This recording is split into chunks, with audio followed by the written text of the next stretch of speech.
It started like most nights, with me pacing in circles across the apartment, restless, heavy with the need to quiet my head. Rain sounds had always been my fallback. I'd cycle through channels and playlists, the hiss and patter working like sandpaper against the static inside me. That night I typed too quickly, fingers slipping, dropping me into a corner of the archive I didn't remember visiting before. A track waited there, mislabeled in plain, Rain, Geneva, 97. Nothing special about the title. No description. Just a length of 42 minutes. Curiosity tugged at me. I hit play. The start was exactly what I wanted: soft spatter, distant gutters overflowing. The muted crackle of water against glass and asphalt. Familiar. Comforting. I leaned closer to the speakers, trying to fall under its spell. But something else leaned back. Faint at first, lower than the rain's wash. A line of sound too smooth to dismiss. A hum, almost electrical, but shifting.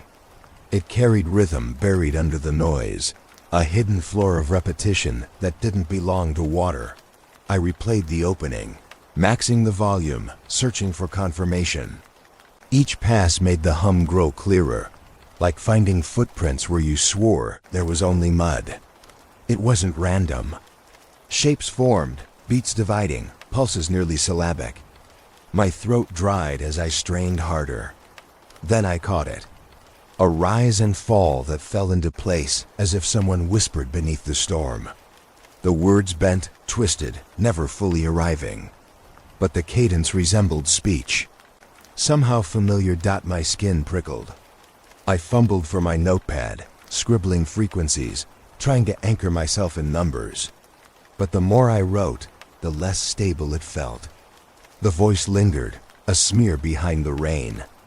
When I tried isolating the range with software, the hum seemed to resist.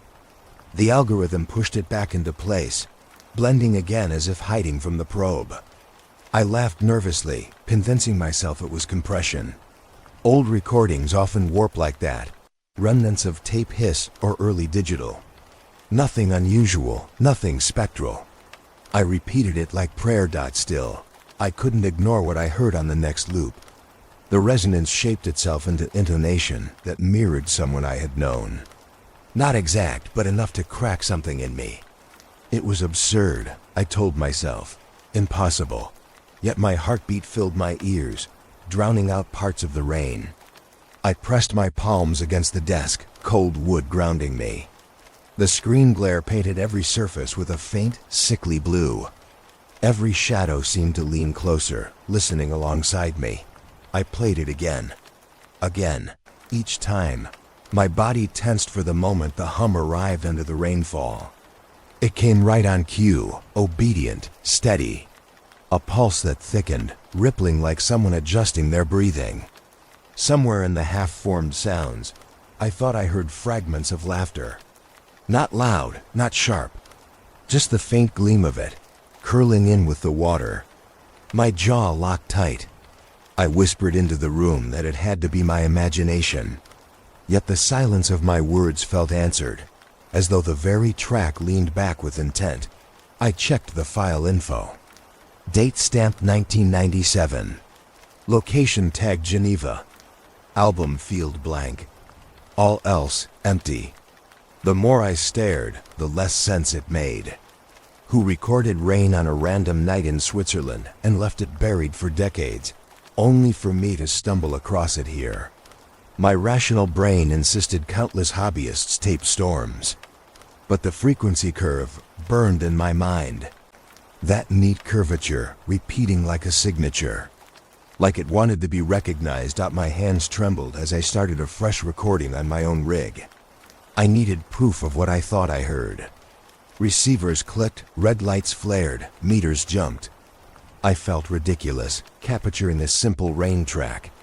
Yet dread pushed me forward.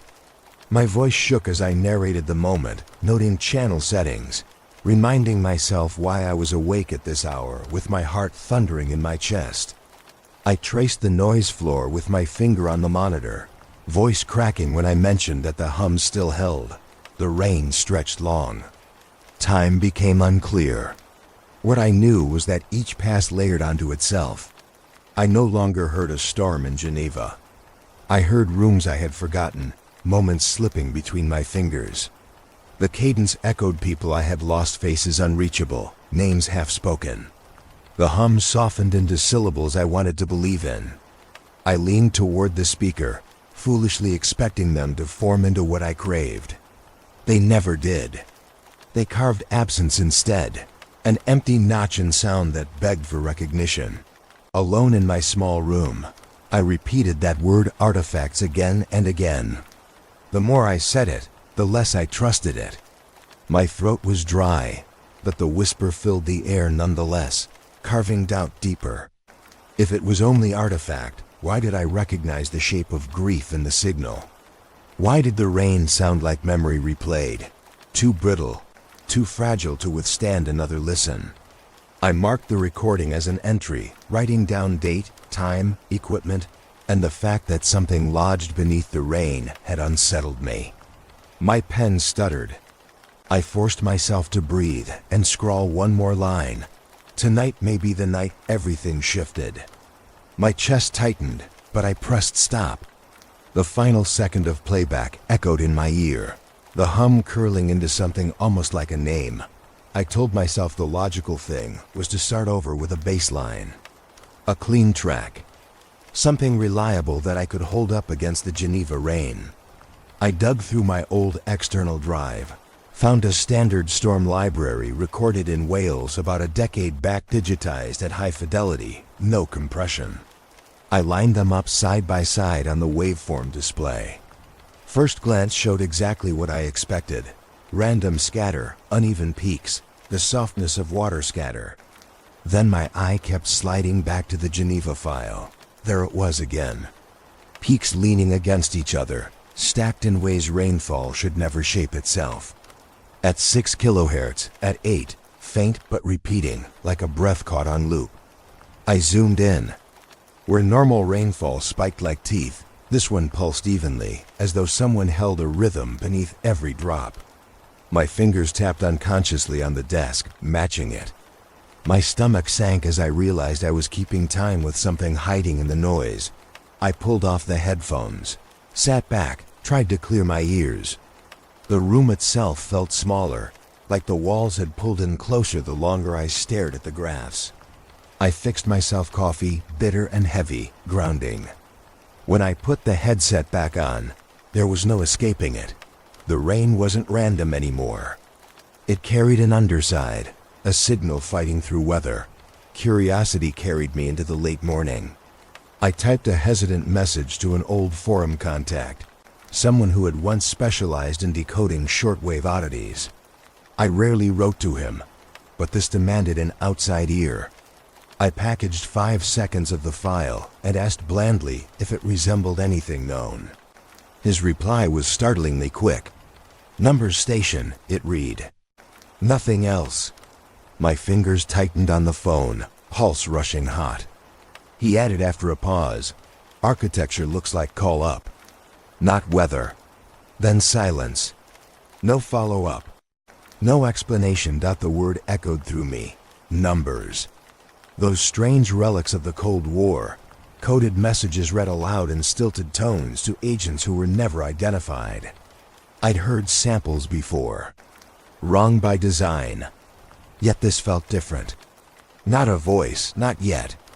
More like the bones of one, scaffolding under layers of rain. Still, once the suggestion landed in my head, I couldn't shake it. I set up the Spectrum Analyzer, a program meant for audio restoration. The chart lit with bands of color as the Geneva file played. My jaw slackened. The peaks arranged themselves like grid square edges where there should be scatter. I leaned closer, following the glowing shapes. They almost resembled streets seen from above, or the circuitry of a motherboard. Patterns so deliberate, my throat tightened with dread. A storm isn't supposed to look planned. The more I stared, the more the hum inside my headphones turned insistent.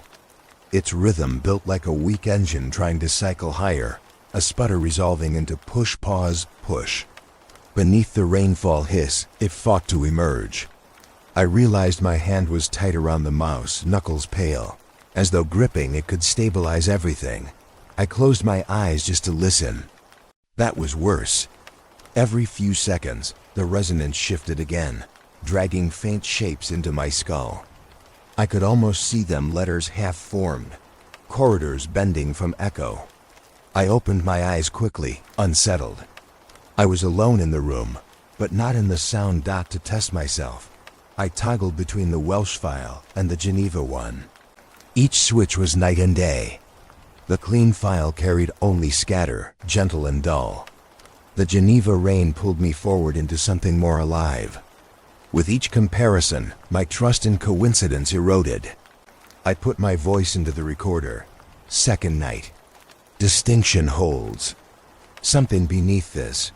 The day waned while I built excuses to delay the next step. My shelves cluttered with old devices, half-dead radios, and field recorders I never sold. One handheld shortwave unit had survived in working shape, burned plastic and all. I pulled it free, checked the dial, and set it against the speaker output. The theory was simple. If anything carried power beyond the audio, some electromagnetic bleed might surface. My rational brain told me nothing would happen, that I'd watch the meter stay flat, maybe hear faint squeal. For several long minutes, that expectation seemed confirmed.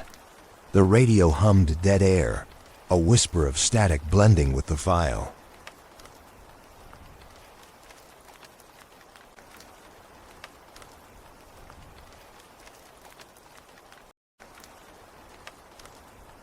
Then the Geneva hum climbed back into its cycle. The radio's meter twitched. Just once, I froze. It swung again, sharper, right as the pulse peaked. Not imagined. My heart hammered hard enough, I worried it would register on the mic. I leaned closer, expecting coincidence, hands shaking as I adjusted the knob. Each rise of that buried tone sent the needle forward. Tiny flickers at first, then with growing confidence. Like the device itself acknowledged a handshake. My breath caught. Never had ambience alone driven interference like this, not through simple speaker proximity. Something carried beyond audible. Something intentional. I described everything aloud, voice cracking under the headset.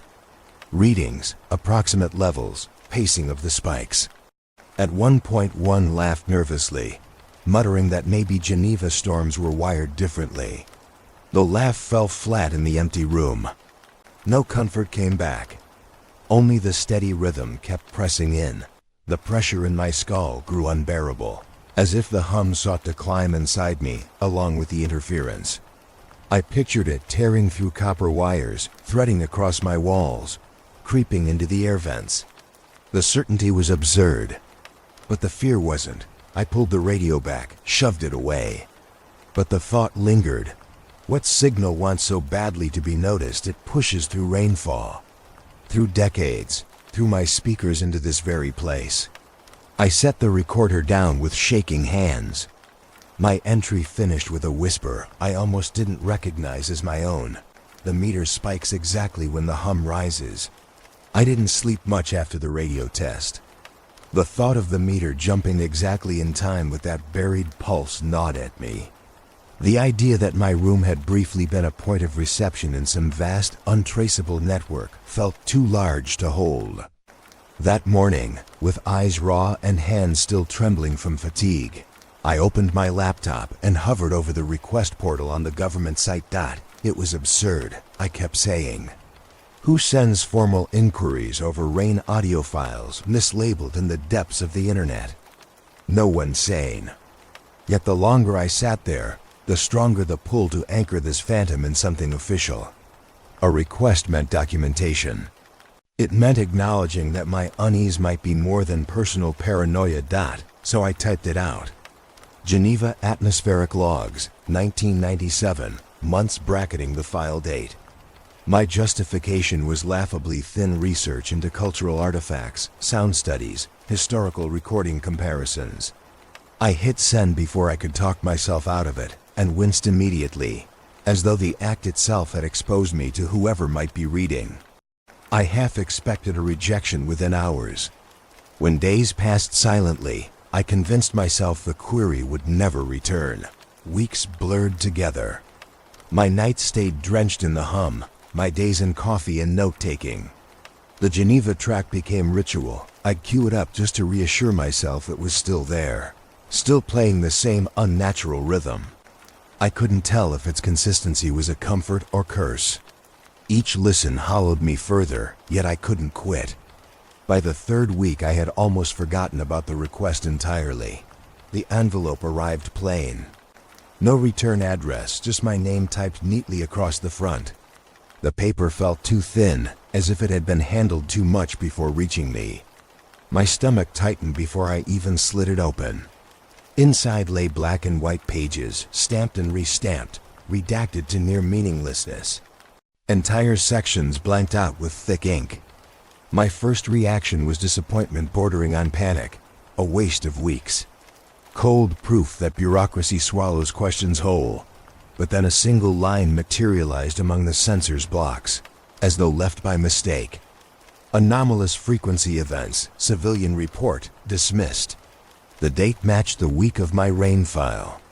The timing drilled straight through me, because in those 3 words lay a mirror.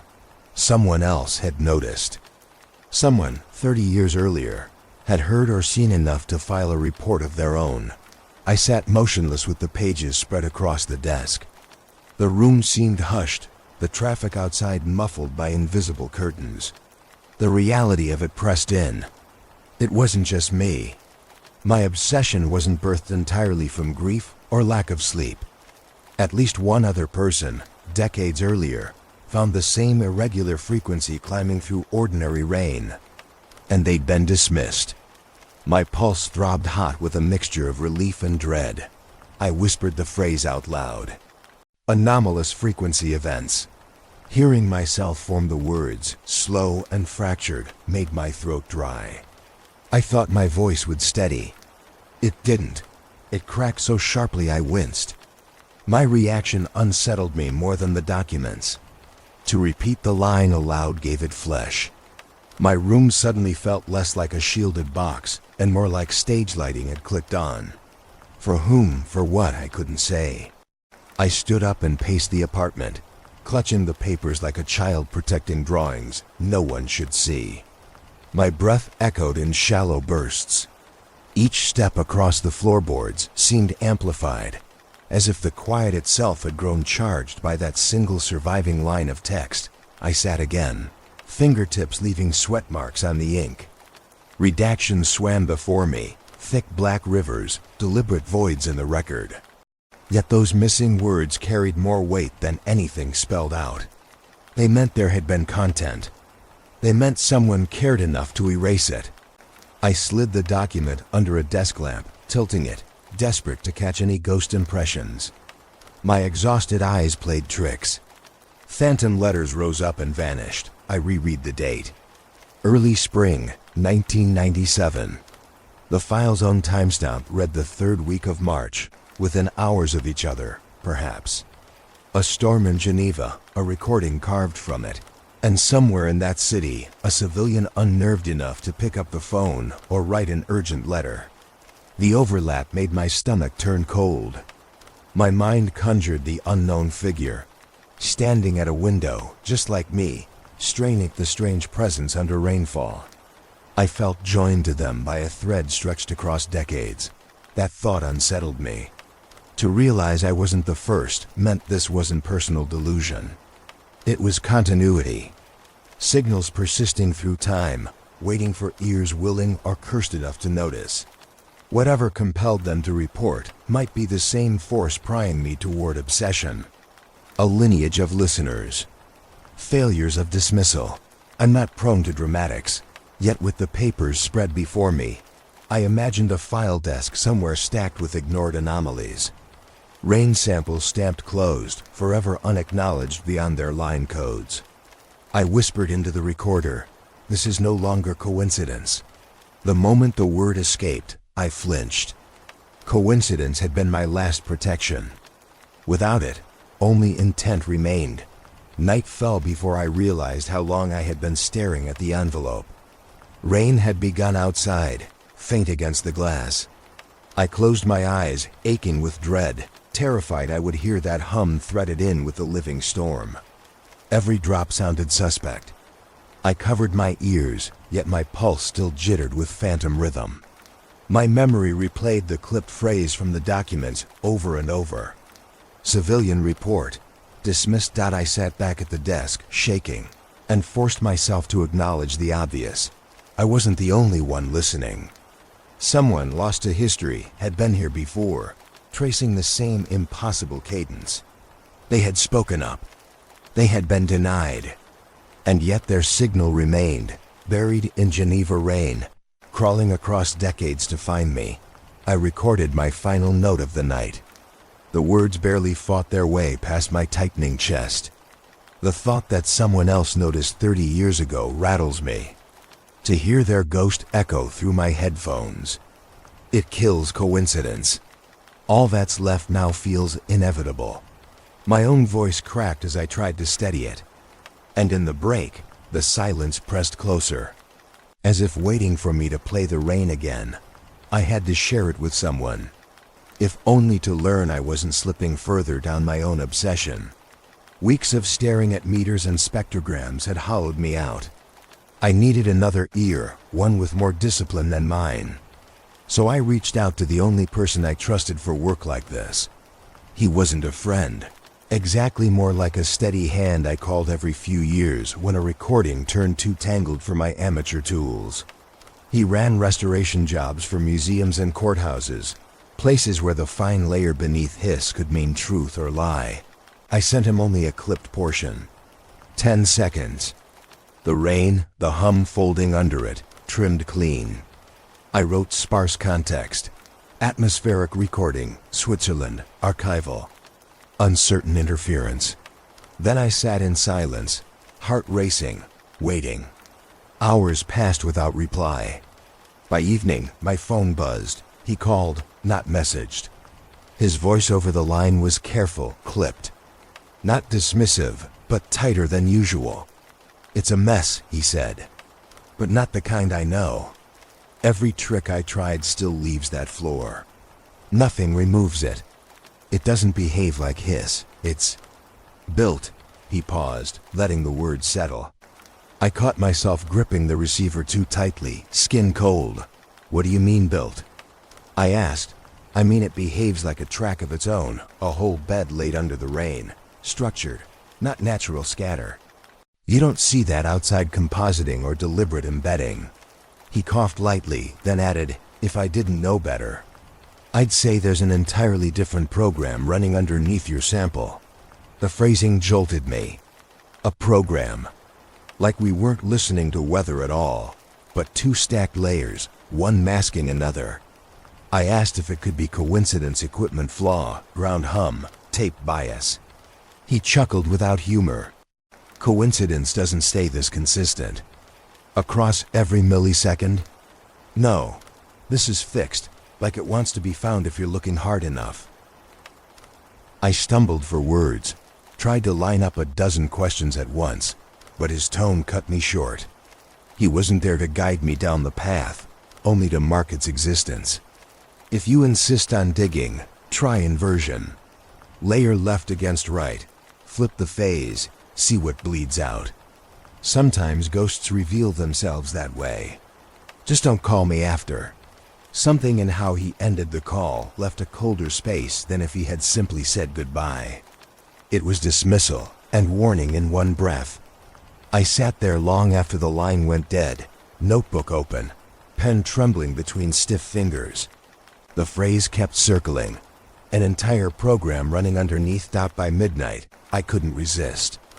I loaded the Geneva file into the workstation, duplicated the tracks, flipped polarity on one.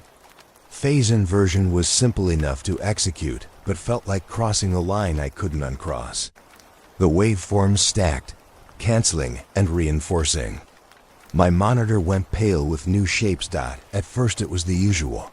Some cancellation, a thinning of rain hiss. But then, rolling out from the background, something survived that shouldn't have existed at all. Less a hum this time, more stretched vowels, hanging too long in the air. My chest clenched, each sound dragging me closer to recognition. It wasn't language in full, but music of speech patterns slowed beyond clarity. I leaned against my desk, unable to stand. The vowels lingered, reshaping as though someone half-submerged tried rising toward articulation. I could almost make out syllables, almost carve letters from the edges. One sound in particular tightened around my ribs. It bent wrong, but echoed a family name. Muted, stretched, unwool. I froze in terror at the thought that maybe it wanted me to recognize it. I whispered into the recorder. Elongated vowels, forming into near names. My voice cracked, unsteady, the same way it had when reading the FOIA line weeks earlier. Nothing could hide my dread. I tried rationalizing pareidolia of ears, the brain's hunger for pattern. Yet denial felt weak, hollow. Too much structure pulsed through those vowels. Too much intent coded what should have been empty weather. I replayed the passage once, twice, until my stomach cramped with the strain of listening too closely. A third time I stopped midway, convinced my blood pressure would cave under the tension. The recognition was worse than any phantom. If those voices carried resemblance to people I had known, how could they have been waiting from 1997? Sleep was impossible. I stepped into the kitchen for cold water, leaning against the counter, eyes flat with exhaustion.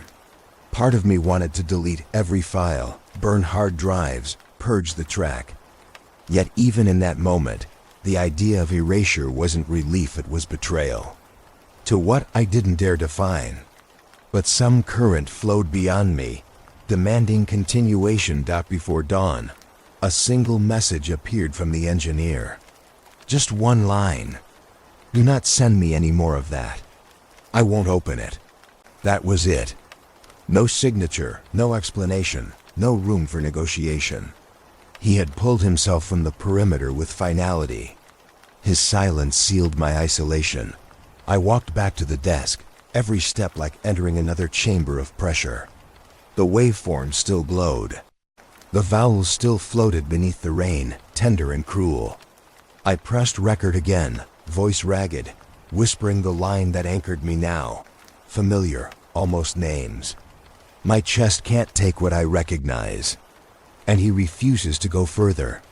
I have to admit something that I've kept sealed even from myself. I've been circling it every night since first stumbling into Geneva 97. Circling like a moth, too afraid to touch flame. This recording matters more to me than it has any right to. Because the last night I remember with any clarity before my brother disappeared, I wasn't outside searching for him. I wasn't awake at all. I fell asleep beside a bootleg cassette. Its label scrawled in marker, Rain Study. A tape whose texture carried the same hushed downpour I've been chasing now. I always told myself the two events weren't related. People vanish for reasons too complex, too tragic, too awful to reduce to whispers beneath weather. It had been my shield, that separation. But hearing the Geneva file has cracked it. The cadence of those vowels I pulled out through inversion. They echo that cassette exactly. The hum in my headphones may not be identical, but the signature is close enough that my memory cannot prevent recognition. When I replay my brother's absence in my head, the soundtrack is not silence. It is storm. I think about it constantly. Him stepping out of his room, my barely conscious awareness as he shut the door, and then my head sinking deeper into the rhythmic hiss of that tape. It lulled me straight into sleep, while somewhere beyond the wall he slipped past reach. To confront the possibility that what kept me down, unwilling to stir, was not just neutral ambience, but an active force. The weight presses harder than I thought I could bear. I never asked where he got the cassette. We traded media back then, copied and recopied, half legal. I assumed he'd plucked it from a corner stall. But last night, in a bout of desperation, I rummaged through old boxes, hunting for the shell case. I found only the sleeve cardboard limp with age. The back carried a faded sticker, Distrib, Basement. Cotswold Campus. Students back then used to run those makeshift libraries, learning things by hand, shuffling strange tapes through each other's circles. A forgotten basement could be the birthplace of this contagion of sound. I sat at my desk staring down that sleeve for nearly an hour, unable to breathe steady. If Geneva and the bootleg trace back to the same chain, then my brother's absence is tethered directly to this phenomenon. That connects him not to a random tragedy, but to an engineered pattern seeded through years and spread through false rain. The thought burns. It means my grief is not just memory, it's evidence. My stake is not theoretical anymore. It is family. I tried recording a full account, but halfway through I broke down. Voice collapsing out of rhythm, words tumbling too fast. It struck me suddenly that these signals, however they operate, might already have been in my home all those years. I remember lying in the dark, the gentle hiss, and the way my dreams flooded with corridors. Corridors I tried to forget. Now they return at full force with each loop of the Geneva file. The connection is too much to dismiss. I can't escape the feeling I was being shaped even then, prepared for this resurface. The air felt heavy as I paced the room.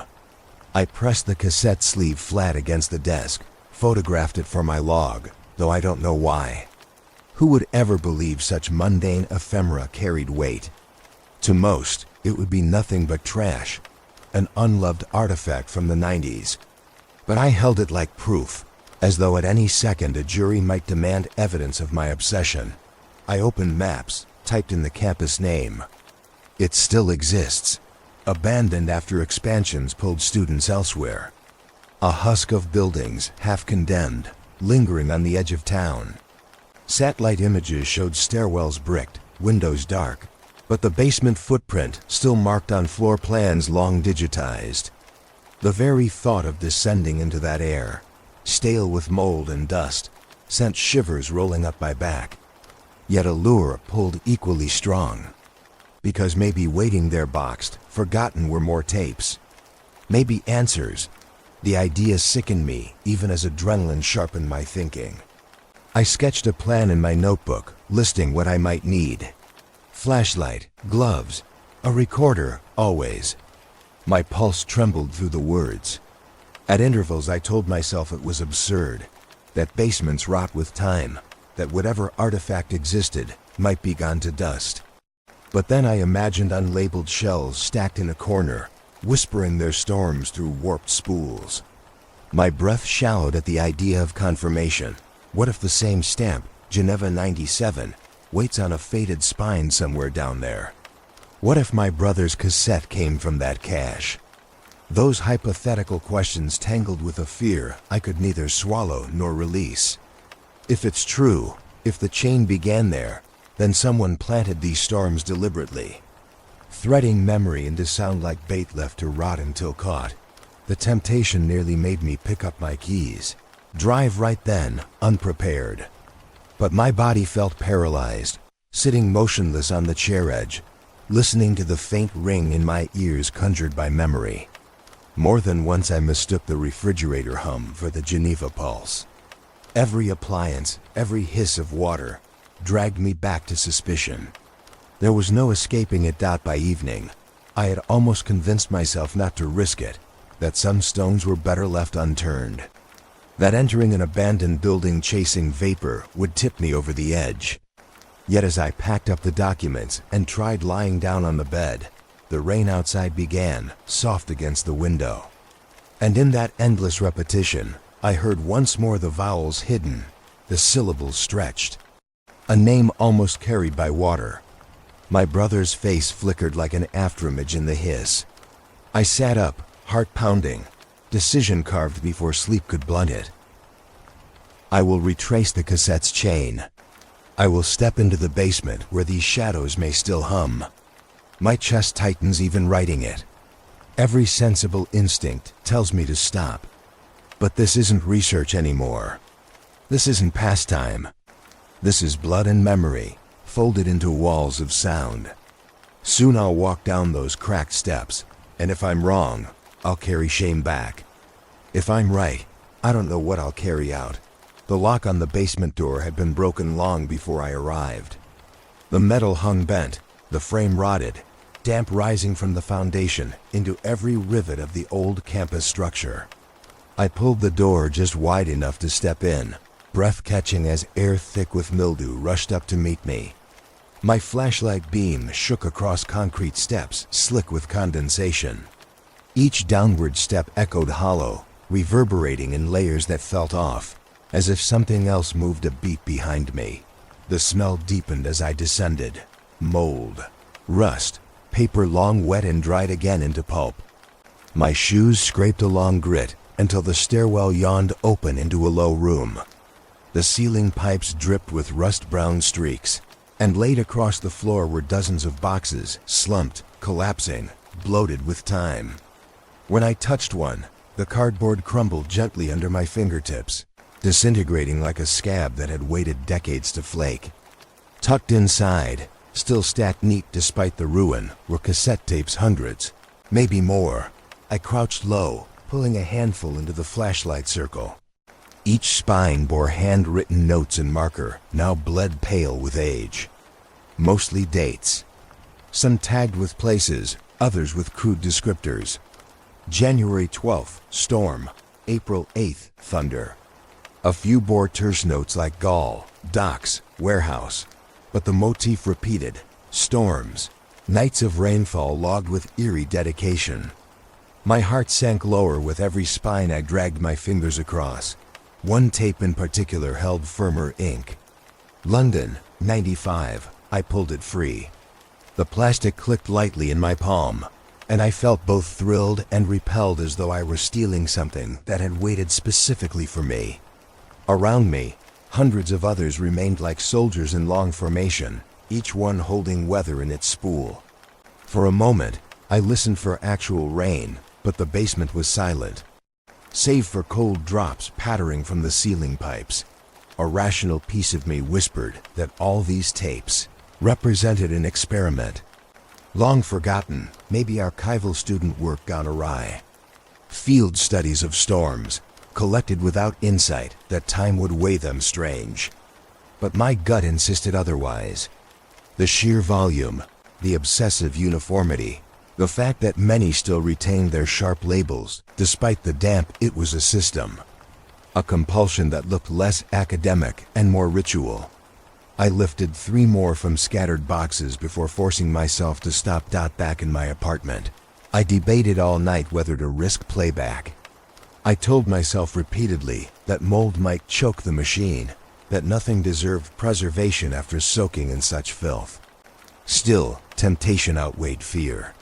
I popped the London tape into a battered player, pressed play, and winced as the machine groaned. Whining tape wheels struggling but catching. Rain filled the room, gentle and endless. Hollow as memory. I half expected nothing beyond that.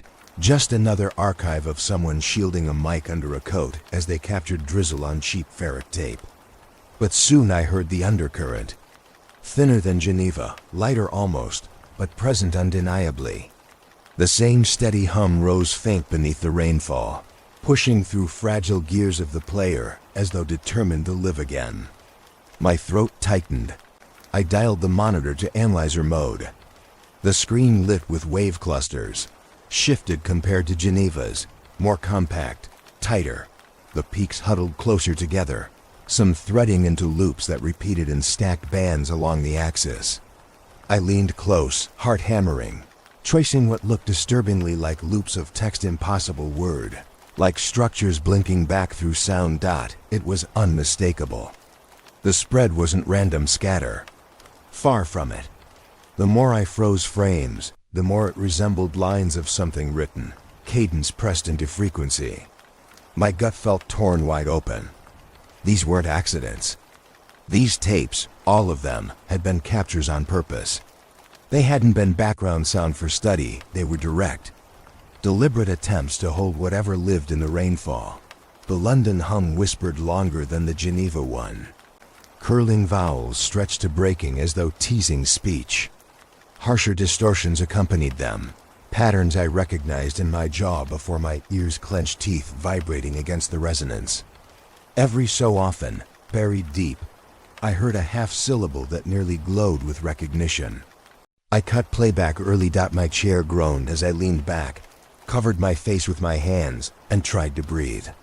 The room smelled faintly of mildew now, though I had carried only dry tapes. My fingertips tingled as though current ran through them. The longer I sat, the clearer my dread became. These tapes had been seeded, gathered, stockpiled like a reservoir. They weren't scattered curiosities lost to time. Whoever recorded storm after storm, year after year, had been pursuing the same hum beneath water, filling box after basement box with evidence. I couldn't pretend anymore that I had stumbled on flukes. I was following a trail. And if a trail existed, then someone meant it to be followed.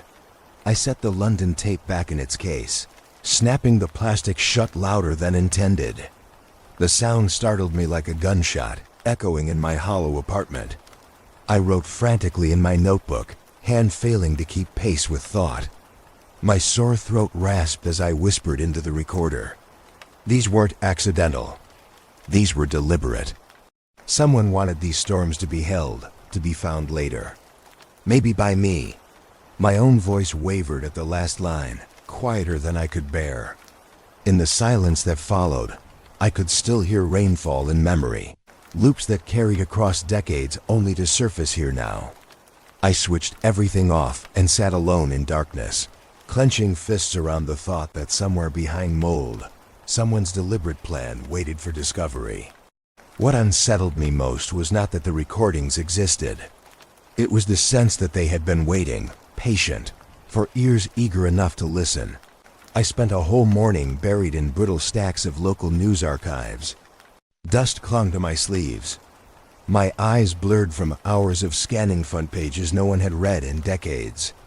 The work felt pointless until I noticed a pattern at the margins, little filler columns, ignored by most eyes. Reader submissions. Odd complaints written in clipped sentences. Several from the mid-90s caught my breath. Residents reported televisions cutting to static during passing storms. Screens buzzing with lines until power reset. One mentioned radios that wouldn't tune clean, locked between channels whenever rain fell heavy. Alone, they didn't surpass coincidence. Together, they hummed like a chorus trying to confess a larger truth. One letter in particular rooted me in place. A line etched across the yellowing paper read, "Breathing beneath the rain on tape." No context beyond that. No description of where, no follow-up, just left there like a scar. I whispered the words over and over, mouth dry, until they no longer sounded human at all. I slipped the clipping inside my notebook, fingers trembling hard enough to crease the fragile page. Once home, I dragged the London cassette out again and shoved it into the player. Rational or not, I needed to test the report myself. I turned the gain far higher than healthy, twisting the knob until levels nearly clipped red. The first rush of hiss nearly split my eardrums, but I kept it there. My lungs felt shallow, braced for impact. And then I heard it. Between the drops, rising like a chest filling with air, came bursts that mimicked inhalation. Too regular, too rhythmically human. My shoulders tightened against themselves, hairs rising on my forearms as if someone leaned over me from behind. Every breath on tape felt synth to my own, adjusting pace when I faltered. I ripped the headphones off, heart battering, then put them back on seconds later, unable to stop. The sensation was wrong in a bodily way, not just audible. I swear I felt the air in my room shift, as if every exhale from that tape emptied into the space around me. My stomach clenched, and I nearly vomited from the intimacy of it. This wasn't distant noise. It was breathing with me inside me. Still, I logged it. Fingers shaking across the keys, I typed timestamp after timestamp, mapping each inhale and exhale. I marked deviations, peaks, spacing. The act gave me false comfort, a scientist's illusion of control. I thought if I reduced it to decimals on a chart, it might shrink down to nothing. Instead, the numbers only anchored its reality further. At one point the repetition wrapped me so tightly I forgot the rest of the world. The rain seemed irrelevant. Only the hidden lungs mattered. I spoke notes aloud for the recorder, describing the expansions of the hum, the feel of breath sliding inside the hiss. My voice sounded smaller, thinner than usual. Even I didn't trust it. That evening a friend called unexpectedly. He heard something brittle in my words, asked what I had been working on. I told him too much. I walked him through the clippings, the tapes, the breathing. For the first minute he stayed quiet, letting me unravel faster than planned. Then his only reply came blunt. "You're becoming an archivist who's lost the line between catalog and obsession." The remark pierced but did not dislodge me. Once the call ended, silence fell heavier. My apartment seemed hushed into waiting. I knew he was right, but truth no longer mattered. I needed to keep logging, keep assembling proof, as if putting order around it meant controlling where it ended. Night came thick, pressing harder than usual. Lamplight barely touched the corners of the room. I replayed the tape again at near dangerous levels. Rain folded back into those breaths, rhythm stretching, compressing, mutating. Then something shifted, slight but sharp. The inhale broke into a jitter, a stutter almost sculpted into sound. Each repeat grew closer to articulation. My fingers froze above the keys. The stutter rose and fell in shapes far more familiar than random hum. An edge of consonant broke into the air, sliced thin across the hiss. I stared at the screen unblinking, chest tight. The shape was there, undeniable, pressing to cohere into something I understood. With every repetition, the sound bent closer, sharper, mounting tension that filled the room like pressure before a storm. And in the fragments, too clean for denial, I heard it. My own name. Forced through static, carved out of rain. Broken, distorted, but unmistakably addressed to me. The tape stopped being objects of study and became background air. I left them looping without realizing I'd done it. Rain droning hour after hour, the hum threading itself across the room until it no longer needed volume to be heard. Nights blurred. I caught myself drifting mid-sentence, pen dropping from my hand as dull sleep washed over. Yet the dreams felt too fine, cut to be random. I walked entire cities stripped of roofs, avenues stretching open like gutted vessels, rain falling without end onto exposed rooms. Furniture sat soaked in impossible chambers. Windows looked upward into sky with no ceilings to guard them. Water chased me through dream streets as if testing how much I could endure. I woke panting each time, blankets tangled across the bed. But an afterimage stayed behind. My mind was being nudged, guided down cycles not my own. Somewhere deep I felt sure the sound had burrowed under my defenses, dragging my REM rhythms like reins on an animal. I combed through the night's recorder to confirm, expecting only silence or my own snoring. What I heard nearly buckled me. Whispered phrases, faint but undeniable, stitched themselves into the hiss. My voice, answering. Not one or two accidental groans, but sentences. Complete cadences, as though I had laid awake conversing with someone just out of frame. My throat tightened as I replayed the fragments. Yes, I can. I'll try. Admissions from a version of me I could not recall being. I pressed a fist to my mouth, nauseated by the certainty that the tape hadn't only filled air, but had pulled participation from me.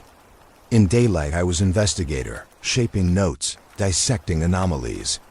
But while unconscious, I continued the role it needed: subject, dialogue partner, a body willing to parrot words back into the current.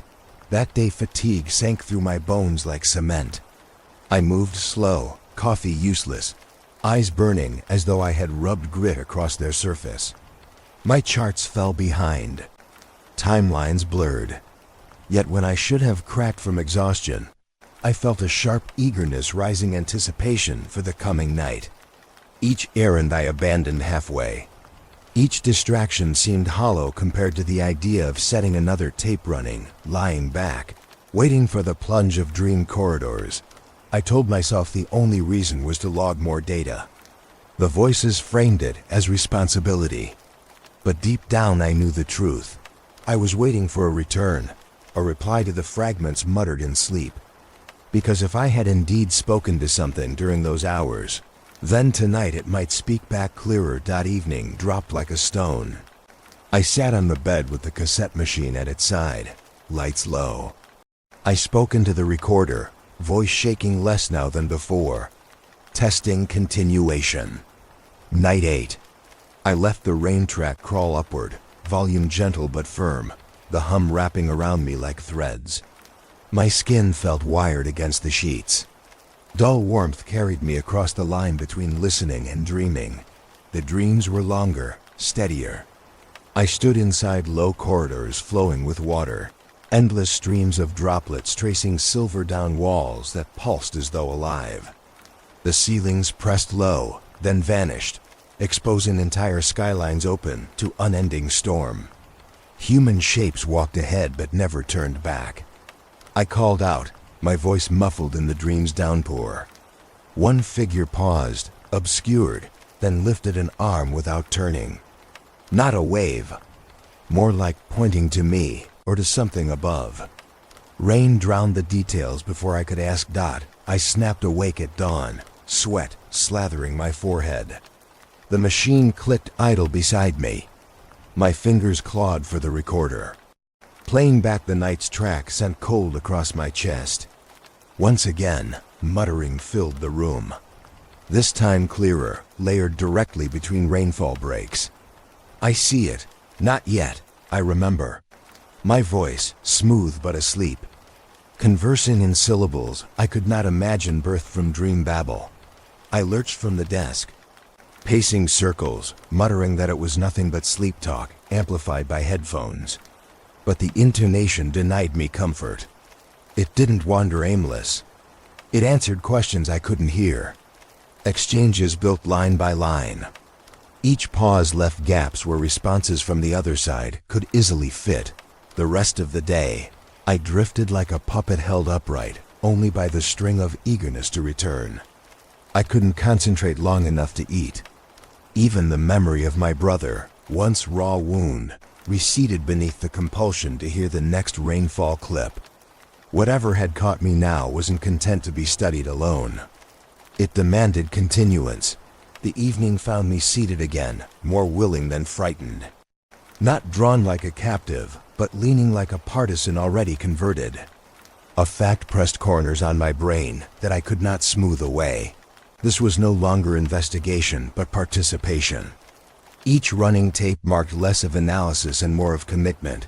I reached toward the logbook, trying to write final notes, but my hand slowed, pen sliding limp. My head tilted automatically, waiting. The rain hissed thin from speakers. And for one long moment, between hum and hiss, I imagined the sound already forming the opening of a question. It terrified me not because I might fail to answer, but because I would. The single thought rising toward my lips, harsher than dread itself, was simple. What will it ask of me next? I started digging through what felt like graveyards of the internet, those old message boards frozen in clunky fonts and half-broken archives. They had once thrived with small voices, scattered across continents, but bound by niche obsessions. I traced the faint digital fossils of communities that used to trade tapes, comment on soundscapes, narrate how rain could soothe them better than pills. The deeper I went, the more references I found to recordings that didn't match commercial catalogs. Amateur storms, pirated tapes, credited only to obscure distributors long erased. Threads often spiraled into fragments. But here and there, a glint struck through. Posts describing a pulse hidden beneath rainfall. A hum that made ordinary weather feel uncanny. They wrote about hearing syllables folded into hiss, pacing their sleep to beats carved into static. At first I thought I had stumbled across comfort others, confirming what I had been desperate not to imagine. But the tone turned darker as I threaded across the years. Replies dwindled. Users disappeared. Entire usernames stopped posting after particular days, sudden as if cut mid-sentence. At first I chalked it up to life. People move on. They change habits. But scattered confirmations pushed against that dismissal. Side forums noted tragedies happening around those dates. Local obituaries quietly matching timestamps of vanished usernames. Young man, early 20s, drowned while walking home near a canal. Middle-aged mother found still on a park bench under heavy rain, 'cause undetermined. Few of these deaths warranted front pages, yet the eerie alignment gnawed. Posters who confessed obsession with the hidden hum under rainfall vanished or were reported gone at rates far too strange for chance. I leaned closer to the screen, pages glowing pale. My pulse kicked high each time I pieced name with obituary. Sentences blurred under my eyes. I had to blink hard, wipe grit from my lashes. On one board, someone had posted days before absence. I think the rain's talking now. The line chilled me when I read the timestamp, June 4th. The very week that same city reported 3 people drowned in flooded underpasses. I printed thread scraps obsessively, filled my desk with jagged paper trails. The same word repeated through different hands, almost. They all spoke of almost names, almost voices, almost words that bend through static. I know that echo. I could have written those lines myself. My heart hammered so hard I had to stand to steady my ribs. The more patterns I assembled, the faster grief sharpened into something unforgiving. For days I had thought of this only as linked to my brother, absence encapsulated in strange sound. Now I had to wonder if he was one of them, one of those drifters pulled beneath soundscapes until reality slipped loose. The night he vanished, had he been just another entry in some hidden ledger of losses? His walk outside, his silence after the obituary never written, but the echo imprinted in me. I clawed through boxes for his school notebooks, his sketches, anything that might mention the cassette. None did. But one sketch chilled me, a page with lines drawn as parallel slashes, arcs threading between them, shapes that from distance resembled spectrogram traces. I pressed my forehead to the paper, whispering aloud that maybe he had already been tracing the signal before he was gone. Sleep felt poisoned by that thought. Still, I played the tapes again each night, pushing the gain until distortion seared. If others had vanished chasing shapes, then why risk myself? I told myself because proof mattered, because someone had to map the lineage. But under that conviction lived a throb of hunger. Not to soothe grief with artifacts, but to prove it had form. To prove the whisper had coordinates I could chart even if it hurt me. The rain recordings contorted under high volume, distortion blooming sharp. The hum warped and fractured. My stomach fluttered with the same dread that must have kept those vanished posters awake. I whispered into my recorder as I logged times. 3:16 a.m., vowel extended 4 beats. Resonance in chest cavity. Almost a name. The more I logged, the more I forgot what silence sounded like. Friends who still answered my messages noticed the drag in my tone. I lied, saying work had me overrun. The truth, I was leaning too close, head almost inside the speaker, straining for shapes that slipped each time. My neck stiffened from hours crouched forward. I couldn't leave. Water taps in the apartment started bleeding phantom hiss to my ear, reminding me constantly of the recordings. What began as research had dissolved into exposure, a raw wound pressed against strange air. When I returned to the archives to cross-reference another obituary, my reflection in the black screen between pages startled me. Hollow cheeks, sunken eyes, too many nights spilled into tapes. I whispered my brother's name once, just to test how it sounded against his. My body reacted like a cord pulled tight from some hidden place. Comfort was gone. This was no lullaby. Every playback churned anxiety deeper into marrow, but I leaned in anyway. Because buried somewhere in there, distorted, stretched, almost recognizable, a tether pulled me. The faces behind old posts haunted me, figures lost into water or silence. Their obsession was now my own. I could no longer disguise it as mourning. It had progressed into compulsion, the need to capture a signal that pressed sharper with each rainfall dot, and as I looped another cassette until dawn. Ears aching, eyes raw, one question pressed harder than all the others. Was my brother already counted among them? Loomed over by the same hidden pulse? The possibility left my body shaking with guilt and hunger in equal measure. I pulled the tape to the end once more, leaned close, and promised to keep digging, though it no longer felt like search for truth. It felt like tightening of a noose. I had circled the idea for days, scribbling diagrams across my notebook margins until the pages looked fevered. What if the hum wasn't just interference riding under rainfall, not an overlay but a path? Each tape I had studied held the same signature at different pitches, variants like different instruments playing a theme. The thought chilled me. Maybe one alone wasn't the transmission, only fragments scattered. Together, they might interlock.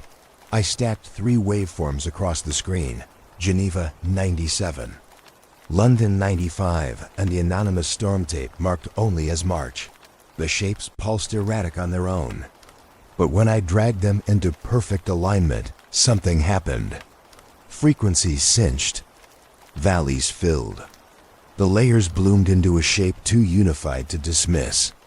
Lines straightened into corridors of light across the spectrogram, tight, clean, unnatural. My room seemed to lean forward with me, drawn toward the convergence dot at first, just thunderous hiss. Then something impossible, depth. Not just stereo trickery, but actual space, the sensation of audio folding dimension. My ears didn't explain it. My chest did. Air thinned, bone lattice vibrating like the hum had unlocked hidden chambers in my skull. I whispered for the recorder's sake, voice steady but hollow. This is not mix. This is corridor. My monitors flashed with sudden spikes, equipment voicing strain. Lights on the rack surged, bulbs flaring bright. I fought panic, leaning closer to the headphones, because the pull was intoxicating, even as fear knifed upward from my stomach. Cold bled across the room. The steady warmth of electronics faded. My fingertips stiffened, breath puffing invisible mist, unthinkable in my sealed flat. Then came the voices. Not fragmented vowels this time, not hints and almost names, but living conversations erupting through the slot opened by the tapes. A man muttering about keys, his frustration plain. A woman laughing sharply at some hidden joke. Another voice begging someone not to move too fast across wet pavement. Mundane, ordinary moments, yet delivered from inside rainfall that hadn't stopped in nearly 30 years. My soul balked, colliding with dread that I was eavesdropping through time itself. These weren't recordings in the old sense. They were breaches. I sat paralyzed, jaw slack, icy sweat crawling down my spine.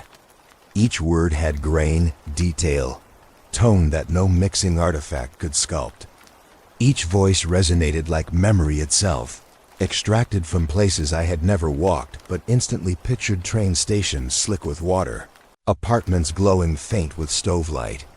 The precision was unbearable. It felt like walking uninvited into houses left unlocked, trespassing on lives that should have remained sealed in their moments. I yelled, half involuntary, and slammed stop. Headphones rattled off my skull, cords tangled in my chair as I staggered up. The sudden silence cracked like vacuum, pulling my body back into the room. My lungs spasmed hard, pulling air that cut like knives against my throat. The clock on the wall ticked so loudly it sounded alien, as though time had surged to remind me it still existed here. Equipment lights dimmed back to ordinary glow. I pressed my palms flat against the desk, hunched over, heart crashing too fast to steady. For long minutes I didn't play anything else, afraid every sound might erupt back into corridor. My mind screamed for retreat, demanded I purge the files, smash the cassettes, salt the ground inside the basement. And yet another hunger sharpened inside me, unforgivable, undeniable. Because in those seconds of voices I had felt something no silence ever gave connection.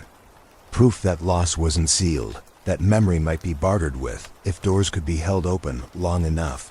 I shook, overwhelmed, whispering into the recorder my confession. The hum had never been overlay. It was always a corridor, an aperture hidden in the rain, daring me to align its keys. To step closer would be to barter with a system using lives as currency, moments as bait. I forced myself to admit aloud that I wanted more. I wanted to walk further in. That ache pinned me in place, battling terror with compulsion. I stared at the pause button, fingertips hovering. My body screamed no, but somewhere buried, another voice, the one already caught whispering back in dream, whispered yes. The chair creaked as I sat again, staring down the waveforms, waiting to be triggered once more. I knew obsession alone would break me if I stayed sealed inside my room. The night of the corridor shook me too raw to keep listening without an anchor into the world outside. So I tried what passes for logic. Ask the agencies. Reach beyond my circle of borrowed tapes and cracked forums to the institutions tasked with monitoring sky and signal. Maybe they would swat me down, call it coincidence, and in their dismissal I could breathe again. I sent the first email to the National Meteorological Center. Wrote clear but vague. Inquired whether there had ever been reports of atmospheric anomalies recorded in Switzerland in the late 90s. I kept it soft, careful not to reveal how desperate the question felt inside me. Days later, I received a reply that stretched barely 3 sentences. Regular storm activity noted. No anomalous events confirmed. Records complete. The punctuation struck me harder than the words, surgically precise, detached, as if written by a hand too familiar with this denial. A second query went unacknowledged. To cover myself, I forwarded a variant to an academic climatology group, reframed as historical curiosity. Their answer was nearly identical, curt dismissal, like boilerplate. No charts, no logs, no weather maps. Just walls of silence wrapped in polite veneer. It might have ended there. Except boredom, one night pushed me deeper. And I found a directory of retired technicians willing to speak to researchers for oral history. I called one, expecting nothing but the bitterness of a man long forgotten by his office. His voice rasped as though gravel sat on his vocal cords.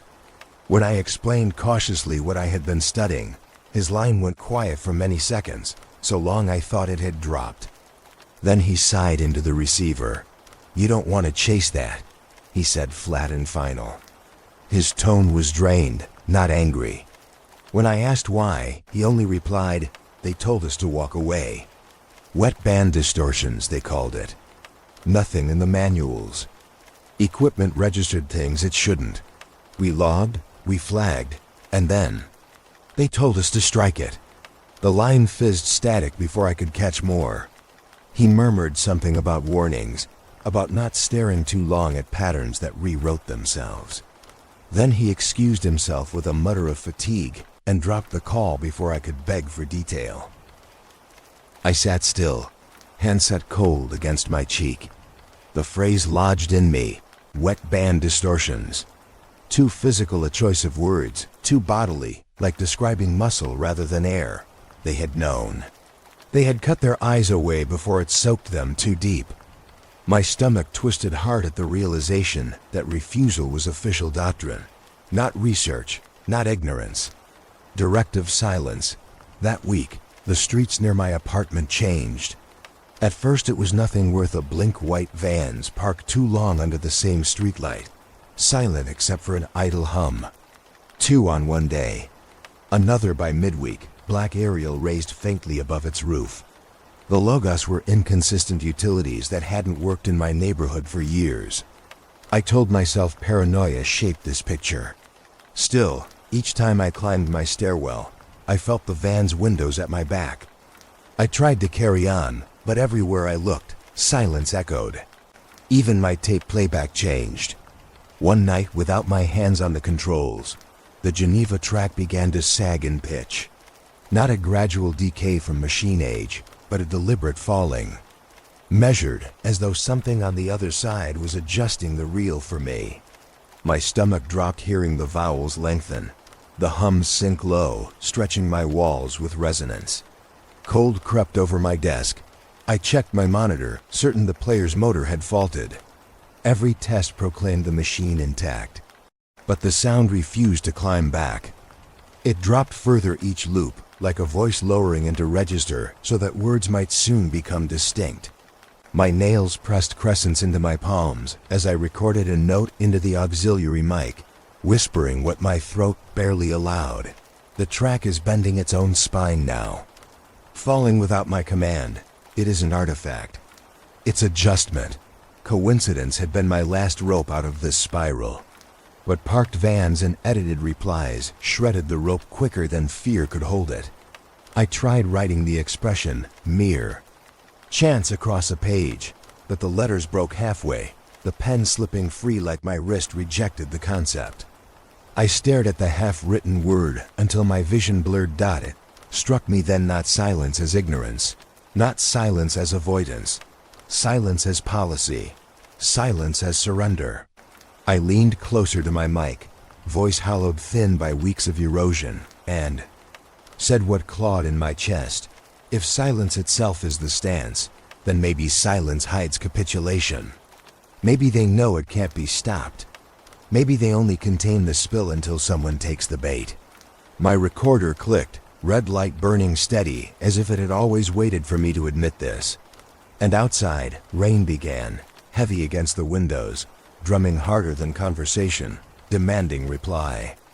I became convinced that if I could only strip the rain clean, I would see the trick for what it was. Hours bled into days as I ran wavelet reductions, spectral extractions, everything the software could offer. Sheet after sheet of graphs lay, crumpled on my floor, rejected because nothing resembled silence, because nothing erased the hum that lived inside. The rain stayed bound to it like a parasite, each filter removing not corruption, but sanity. My hands shook on the mouse from lack of sleep, from coffee jitters, from the stubborn belief that clarity was still possible. Every attempt ended the same, fragments pulsing sharper, not softer. A vowel cut deeper. A hiss split into something almost like a laugh, jagged artifacts reshaped as grins inside the compression fractures. I leaned closer to my monitors until they blurred under tears I hadn't known were there. My temples buzzed like static had swollen under my skin. The more I tried to nullify it, the clearer it materialized. Nothing in me could reconcile that inversion. On the third night, my ally arrived, a voice of reason who had once handled archives without losing himself to them. He looked hollow as he crossed the threshold of my apartment, eyes dimmed by something heavier than caution. I wanted him to validate me. I needed him to witness that these sounds had clung beyond imagination. I played the filtered file through studio monitors, instead of headphones, so he could hear the residue left behind. The moment the vowel stretched across the room, his face tightened. His eyes darted to the corners as if the sound wasn't confined to speakers at all. He pulled one headphone off my ear, leaned close, and whispered, "It's outside the recording. You've let it out." His claim clawed through me. I wanted to laugh in denial but couldn't. His voice trembled not with hysteria but with certainty. He said the echoes lingered in the fabric of sound, bleeding until my walls no longer contained it. I'd heard faint impressions myself, murmurs in bathroom pipes, hums inside electric sockets, but I had convinced myself they were fatigue. Hearing him affirm it felt like confirmation of infection. We argued then, his words harsh, pleading that I shut it all down, abandon this path before nothing of me remained. I shot back that cassettes had endured 30 years, that signals spread through people long before me.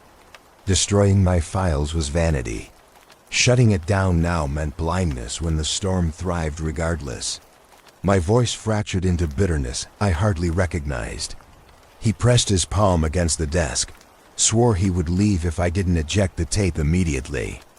I pushed my chair close to the console, daring both him and it. My breath shook, but conviction burned more fiercely than sense. I loaded the filters again, fingers racing. Every slider maxed to extremes. Parameters bent outside their range. Software resisted, meters topped red. Distortion cracked across my monitors like bone splintering. The wreckage nearly deafened us. He shouted something over the collapse, words I could not force into memory, because the sound swallowed everything. Then the program froze. The waveforms split and stuttered, pixels jittering like nervous ticks. The hard drive whined, machine struggling under weight no file should hold. With a final crash, the entire system shut down. All screens went black. The sudden quiet blasted louder than noise had ever been. My apartment breathed silence for the first time in days, as if lungs had been forced to exhale. I turned to my ally, about to mutter the word, "finished." But the relief faltered, because in the room's stillness, unmistakable as heartbeat, came a drip, faint, in one corner of the room. Another followed seconds later, slower, closer now. We twisted to find the source. No pipes, no leaks, no ceiling fissures. Only the soft seeping of water that wasn't there. Each fall reverberated too sharp, reverent, deliberate. The sound circled us in widening territory, droplets hitting phantom surfaces. My chest caved inward, eyes stretching wider until tears blurred sight. My friend backed to the door, muttering he couldn't stay another second. His shoes scuffed across dry flooring that somehow carried wet echoes none of us could track. The system lay dead, yet the drip endured. Every second saying confirmation that our effort had meant nothing. My throat cracked as I recorded into a handheld. Mic, voice shredded raw. I tried to strip it out, killed every circuit, and still the dripping remains. I leaned into the darkness, praying internally that it would fade. But more drips answered from blind spots in the apartment, like patient fingers tapping Morse through silence. And I knew then the filtering hadn't failed because I lacked skill. It had failed because the sound never lived only on tape. It had only been waiting for me to strip every protection away so it could breathe free. Couldn't bear the thought of another night with those voices clinging to my walls. The drip that had emerged after the filter crash still echoed in memory, though I found no moisture, no trace of water anywhere in the apartment. My ally had fled, his silence since then confirmed only dread. Alone in the apartment, I stared at the bone-white spines of the cassettes stacked along my desk, as though they glared back, daring me to continue. Something inside me snapped. I gathered the tapes one by one, stuffing them into a shoulder bag, their plastic shells stiff against my wrist. My chest heaved with each addition, like filling. It meant adding weight directly into my lungs. I didn't care anymore about cataloging. I didn't care about proof. I wanted these artifacts out of the world, to cauterize whatever had seeped through. I walked into the night. The bag hung heavy against my back. The smell of fuel stations, wet asphalt, the dim glow of sodium lamps, all felt sharper against my skin. I stopped at the edge of a vacant lot, weeds curling across rusted fences. The hum in my head kept pushing, daring me to turn back. My hands shook as I pulled the bag open. I poured lighter fluid directly across the box and tapes, liquid glistening faint in the lamplight. My arms smelled of chemicals, sour and metallic, so sharp it burned my throat. I crouched, struck a match. For a moment, nothing happened, just flame hissing fragile against cold air. Then the fluid caught, the fire bolted upward. Plastic warped fast, spitting, crackling. Some tapes burst apart with sharp pops, shells splintering like bone. The hissing rose until I couldn't tell which sound belonged to fire and which belonged to the rain memory itself. I watched as swaths of my obsession sagged into molten blackened lumps, their neat spines curling into ash. For the first time in weeks, warmth surrounded me, not from equipment, but from real flame. Standing over the blaze, my body gave up its stored tension. I inhaled smoke threaded with acrid stench, eyes watering, chest heaving not with grief but with release. For fleeting seconds, I felt alive, liberated. Ash fell into grass, sparks snapping bright. My mind whispered, "It's over. You have cut the thread." But liberation didn't last. Hours later, pulled by habit or compulsion, I opened my laptop before dawn. On instinct, the first searched the corner of the archive where Geneva had first waited for me. My hand froze over the keyboard. The file was there. Rain, Geneva, 97, freshly uploaded that day, metadata now polished, bitrate cleaner than anything I had ever touched. I clicked with reckless dread. The stream unfurled. Sound poured sharp and perfect, none of the degradation I had cataloged, no artifacts from decades of decay. The hum was stronger, vowels longer, as if refreshed by unseen hands. I collapsed to my knees beside the desk, fingers clawing through my hair, sobbing against the pull in my chest. Annihilation was a lie. Nothing had died in flames. Fire had only fed the thing, drawn attention, quickened its return. I pressed my palm against the desk, whispering through choking sobs, "We cannot erase it. We only wake it stronger." My shoulders curled inward. I tried dialing my ally again, voice desperate for confirmation, for someone to listen. Calls went unanswered. Messages bounced void. His silence hung heavier than the hum spilling through my headphones. I imagined him walking away permanently, severing himself before the link consumed every breath. Alone, I muttered that maybe withdrawal could save me. If I stopped listening, stopped logging, maybe the tether would kink and snap. I swore to myself, hand pressed against my chest. But even in my vow, silence betrayed me. The room was no longer still. That peculiar hum, impossibly quiet, pressed into each pause, filling spaces between breaths. It followed the shape of my heartbeat, vibrating it like a drum. In my skull, in the small spaces between words, it waited. I shut the laptop and sealed my ears with palms, shaking, rocking like a child fending off night terrors. Nothing stopped it. The hum swelled softer than any speaker could project, moving into the architecture of listening itself. My lips barely moved as I whispered through clenched teeth, "It's inside silence now." It didn't stay inside my apartment. That much became clear within days. What had once been my private burden crept outward into the building like mold in the walls. I tried telling myself it was only heightened awareness, me projecting obsession into the ordinary. But denial collapsed fast. The first neighbor knocked on my door at midnight, eyelids twitching from exhaustion. He asked, voice cracking, if my radio had been left on. He'd been hearing faint rainfall bleeding through his walls, though no appliances ran.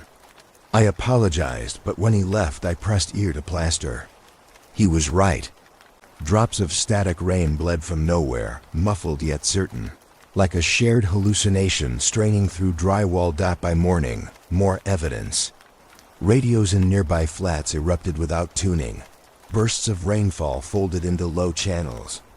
Walking the stairwell, I heard doorways marked with the same restless shuffling inside. People awake far too late. Televisions glowing with untuned light. Whispers slid beneath the crack of each door. Fragments of speech not belonging to broadcasts. The language was warped, but cadence humane enough to reach the nerves. At the grocery, two neighbors argued in clipped sentences about phantom reports embedded in weather bulletins. A woman swore the announcer had named her street, then instructed her, in broken tremor, to stay inside during clear skies. Others shook their heads, accusing each other of insomnia lunacy. I watched them break into separate aisles, throats tight, eyes ringed dark. The rain had become communal infection. My chest froze with terror sharper than any isolation I had endured. Back home, I tested with my own equipment. I dialed through local FM and caught fragments bursts of rainfall over ordinary music, each time marked by that hum bending vowels into nearly words. Then I turned to devices that hadn't been linked before. My phone, sitting dormant, its microphone unprimed, began to capture whispers whenever water ran from the tap. I filled a glass only to watch waveforms spike uninvited across the spectrum app. Lining the trace with ruler precision, I saw the same signature I had earlier traced in Geneva. The thing had expanded past tapes, past recordings, into raw transmission. I tried documenting every intrusion, but soon the sheer volume overwhelmed me. Logs filled pages until numbers lost meaning. I couldn't sleep without pen slipping from my grip, unable to mark each instance before another arrived. Notes spread across my walls like chaotic constellation, strings of pins crossing from clipping to clipping, timestamp to timestamp. But the vastness outran me. New signals arrived faster than I could write. The system found ways into every ordinary channel I thought free. When rain fell for real outside, it no longer soothed. Radios whined louder. Faucets sputtered phantom syllables. I lowered my head into my hands at the desk, jaw tight, but even silence betrayed me. The hum folded into every absence, nothing left untouched. It was not attack. It was possession. What began with one mislabeled track now seeped into the fabric of daily existence. I stood in the middle of my kitchen muttering, "There's nowhere left," words trembling as though response might already hum in pipes around me. The hardest part wasn't the spread. It was recognition. Because across all the channels, distorted though they were, one constant repeated. Always the same tone bending shapes into letters. Always the same syllable dragging closer to articulation. I began to mouth them silently and stopped as if caught stealing. My chest seized each time, because I realized what my lips wanted to form was a message. I could not decipher it aloud. I pressed recorder to my lips, then pulled back, too afraid that speaking would allow it to pass entirely into me. My hands shook, nails bit deep into palms, sweat cooling my arms. Terror pressed not just from outside, but from the lurking truth that all along, this message had been waiting for me to give it voice. Neighbors grew gaunt, their eyes darting. Some whispered confessions in stairwells about sleeplessness, about hearing the rainfall, even in dreams. One begged me to explain why the sound carried her name inside nightly weather reports. I walked away shivering, knowing if I opened my mouth, she would collapse from any confirmation. The building dripped with insomnia, walls humming alive with phantom runoffs. I barricaded myself, notebook stacked tall. Yet even there, with windows sealed, speakers unplugged, the resonance endured, curling into frequencies my ears could not hide from. I covered myself with blankets, sweating, whispering half prayers cut off before they sounded like words. Still the tone repeated. Still it bent closer, closer to the edge of formation. I know that deciphering it will break me. Still, every time I lay my ear near faucet or speaker or wall and feel the vibrato roll, the temptation sharpens. I want to hear it said clearly just once, even though I know the moment I repeat it, silence will vanish from every corner I've ever known. It began with the blackout reports. The first came from the tram lines that cut across the East Quarter. Passengers described the lights flickering, power dying, and yet instead of panic, something else claimed them. Each witness said they saw stormwater running down windows that had no glass, lightning splitting across surfaces like a reflection.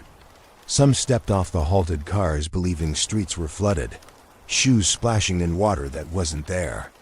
When pressed, they admitted there had been no rain at all. The pattern spread within days. Entire routes stopped, commuters left unmoored. Yet cameras from the stations showed them standing still, staring upward, bodies drenched in states of shock. A man was found near a public fountain, soaked through every garment, despite the sky remaining cold and dry. He couldn't explain how he came to be there. His voice shook as he muttered that he'd followed the sound of heavy drops until it enclosed him. Then memory broke. I didn't doubt them. The spread had already reached my own building. Now it pressed across districts like tidewater. I walked those streets alone with my recorder clutched in palm, thumb heavy on the button, desperate to capture proof beyond my own confessions. At every corner, hushed conversations unspooled. Strangers muttered sentences that surfaced inside the storm tapes, odd phrases wound into lull. I caught them on the microphone with mounting dread. "Do you see it yet?" whispered one man into his phone before hanging up confused. A woman paused near a bus stop, lips moving. Not long, not yet. After I approached her with cautious gentleness, she denied speaking those words at all. Her eyes blinked blank, almost dazed, unable to recall. Hour after hour I traced blocks like surveyor of a ruined city. Every sample I recorded matched cadence. Every phrase echoed rhythm. None of the speakers remembered what they said. Some looked at me as if I'd frightened them, others laughed nervously before hurrying away. I returned to the apartment with dozens of clips. I laid them end to end, spectra flaring like threads wound from identical core. The city felt less like a place and more like a shared dream. Quiet corners bristled with static presence, as if air itself brined with interference. People drifted through routines, eyes half shuttered. I worried not about them losing nights of sleep, but about the certainty that our waking had blurred with some other continuum entirely. I could no longer tell where dream ended and civic life began. I whispered into my recorder, voice rasp lined with a confession I never thought I would film myself saying. It's not isolated anymore. It has migrated into them. My ink-scrawled notes spread across walls like desperate cartography, connecting one blackout to one fountain incident to one overheard phrase. The interlacing lines spelled no comfort, but a tide of dread. For days I resisted the weight of the realization, but it stormed inside anyway. The hubs of infection aligned like dots aimed squarely from my coordinates outward. The epicenter was constant, me. The first upload, the playback nights, the filters, the fire. The hum had grown in my room and then radiated outward into lives I couldn't reach to beg forgiveness from. Every neighbor's sleepless whisper, every commuter's dream of storm, all might map back to me. My chest tightened with guilt that fused like metal in my ribs. More than witness, I was the conduit. The signal had threaded itself through my listening, my attempts at decoding, until it carried upward like a mast across the skyline. My obsession may have been the transmission tower it needed. The recognition carved me hollow. Standing at my window as the street hissed with phantom drops, I felt dread unlike any data point could define. It wasn't fear of being targeted. It was fear of being used. My breath stuttered harsh against the glass, forming small fog patches as I confessed in hushed syllables. Containment has failed. The city is drowning in a dream I carried here. I cleared the apartment until it felt like a bare stage. The clutter of notebooks, spilled pages, half-burnt tapes were gathered against the wall, leaving the floor open for one last attempt. This wasn't study anymore. It was confrontation. I pulled every piece of gear I owned into a ring around me. Recorders old and new. Studio mics with their mesh domes glinting dull under the lamp. Even the battered hydrophone I had once lowered into a lake, now useless out of water, but ready in case. I wanted no angle left unfed. Cables coiled like veins across the floor, meters blinking alive with slow patience. I lined the walls with tripods, plastered sensors against glass, stacked radios on chairs like strange sentinels. Each unit captured silence first, proof that nothing moved but air. My body hummed with unease as though I had prepared ritual more than experiment docked to bait it forward. I switched on the rain machine I had rented years ago for Foley work. It shuddered to life in the middle of the room, spilling artificial downpour into a catch tray. The water hissed, uneven but convincing. a storm sound for the stage I had built. Steam rose faint and smelled of metal. My throat worked dry as I muttered into the hand mic, "If you want a chamber, I'll give you one. Show me what you are." The sound field held. Monitors registered only rainfall, different devices sinking into the hush. Nothing came. I paced tight circles, circling the rain machine like predator or prey. Hours seemed to spool without shift until a change slipped quiet under my skin. Not entering through ears but memory dot, it started dull, flashes from childhood. My brother's voice down the hallway calling my name in small tones. Simple, ordinary nights, asking if I still had his cassette, if I'd swapped places near the fan. I remembered ignoring him, tethered to my own distractions. More nights surfaced, the timbre of him knocking gently, moments I had dismissed at the time and sealed away under routine. Now each fragment returned sharp and whole, flooding not as distant recall, but as immediate presence, like living through them again with clarity I never gave them then.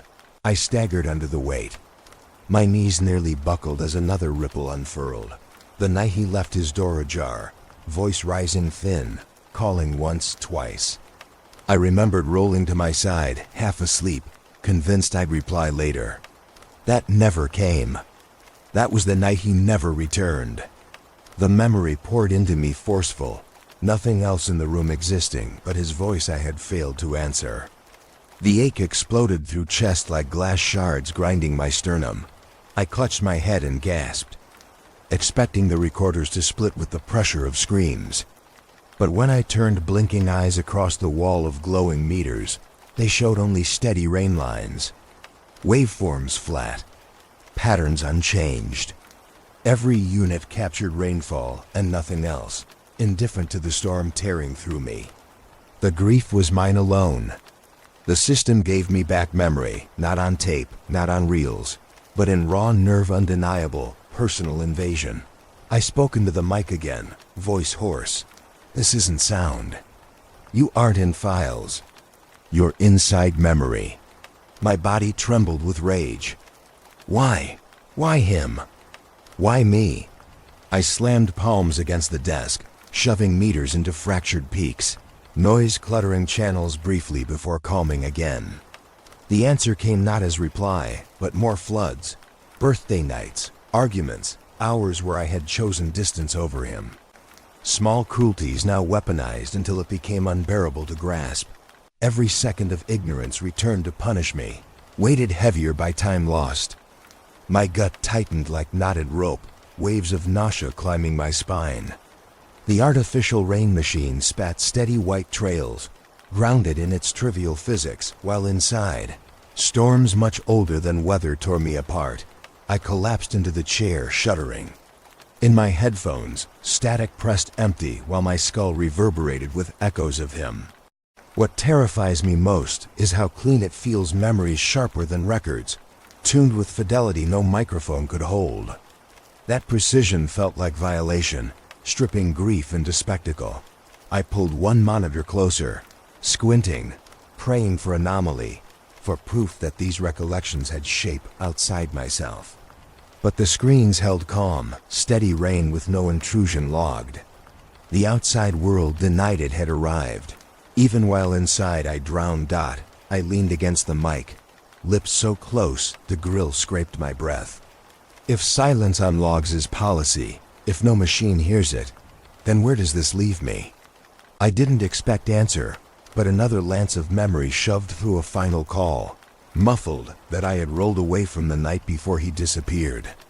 My ribs split open with guilt fresh as blood. The ache is unbearable, a wound given stage. But still every recorder whispers back the lie of nothing but rainfall. I told myself it would be for the last time. One last escalation only to prove the shape of it. I dragged the 3 storm files back into their layers, stacked them until the waveforms looked like jagged teeth rising against each other. My veins thrummed with dread as I slid the gain higher again, ignoring the warnings flashing sharp red across the meters. Everything felt brittle, like one push too far would shatter the world I stood in. I hit play. The bloom arrived immediately, not faint as before, but catastrophic. A roaring alignment as if the room itself stretched longer. Inside my head, walls butted outward, slick with condensation. A corridor flared wide in my mind's eye, so vivid it might have been built physically around me. I whispered breathless into the recorder, "I see it now." Impossible hall, lined edge to edge with storm. Surfaces shine with water. The reflections echo loud enough to push against skin. I reached out instinctively, but touched only air, though sensation told me my fingers brushed cold walls. The reverberations battered the space. Rain didn't just fall, it lived. Texture and depth pressing inward, sliding down invisible planes. Drops struck surfaces too large to exist in my apartment. My throat thickened and words forced through came broken. It's spatial. I can feel it resonate bone, not just ear. The corridor. Alive. Then among the thunder's hollow rises came something sharper. A whisper. Low, folding just enough tone to press meaning. Pitched high like an invitation riding thunder's crest. Behind wet echoes, it urged a step, beckoning like a door flung open at the end of stormlight. My body screamed retreat. Instinct jagged my nerves, muscles pulling hard toward the chair, telling me to slam stop, to pull every plug, to smash power down before another second carved me deeper. But grief surged stronger. I thought of my brother beckoning from hallways I ignored. That night remembered in the last session replayed itself until I couldn't tell the difference between him and the whisper's draw.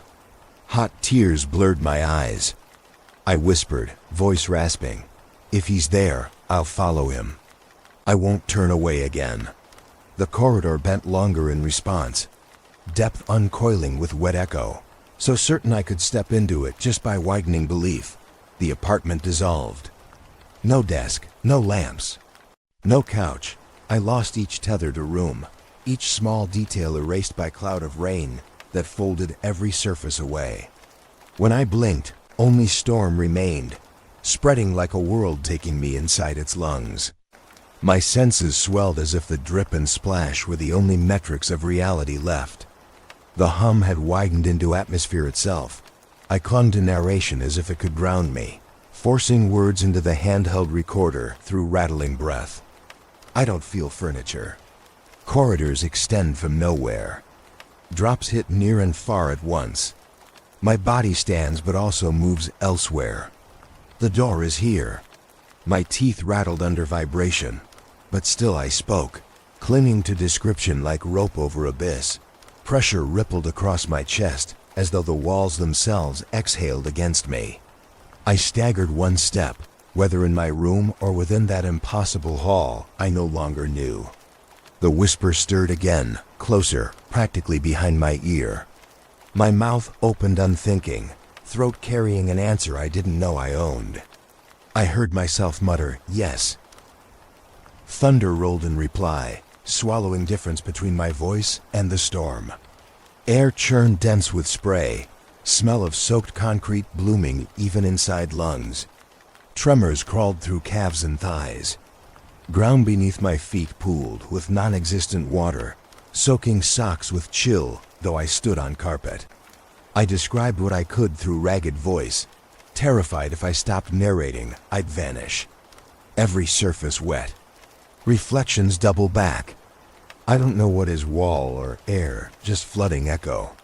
Rain pressed into me until it became flesh of its own. Sound became body, reshaping my sense of weight, pulling me into alignment with its cycle. The corridor bent without end. My chest clamped with fear that I had already stepped through without realizing it.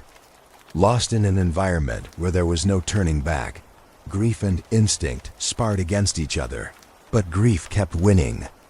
I pressed lips close to Mike, voice fracturing, half plea, half confession.